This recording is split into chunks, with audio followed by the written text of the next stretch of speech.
તમે regular video બનાવો છો અને ઘણા બધામાંથી તમે રેગ્યુલર વિડીયો બનાવો છો.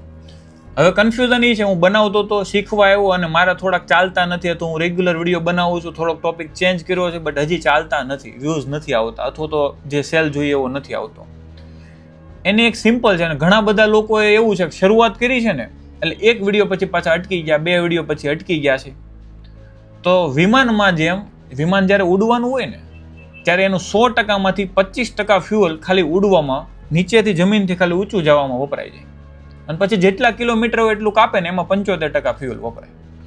સેમ વસ્તુ તમારામાં છે. Insta, Facebook, YouTube, business, life અથવા તો કોઈ પણ સંબંધમાં શરૂઆતમાં જે એફર્ટ લાગશે ને એ સૌથી વધારે લાગવાના છે. એમાં જે ટકી ગયા એ આગળ વયા ગયા.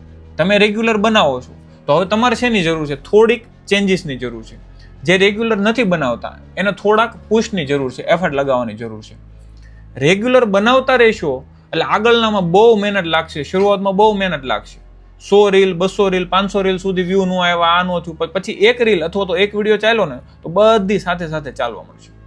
જેમ વિમાન સ્ટેબલ થઈ જાય પછી ફ્યુઅલ ઓછું વપરાય, ત્યારે તમારે એફર્ટ ઓછા વપરાશે. એડિટિંગમાં, શૂટિંગમાં, સ્ક્રિપ્ટિંગમાં, બોલવામાં, ત્યારે તમે બોલવાનું શીખી ગયા છો, કેમ માઇક રાખવું, કેમ લાઇટ રાખવી, કેમ ટેક્સ રાખવી, અથવા તો કેવું બોલવું, અને સ્ક્રિપ્ટિંગ, ત્યારે બધું ઇઝી લાગશે.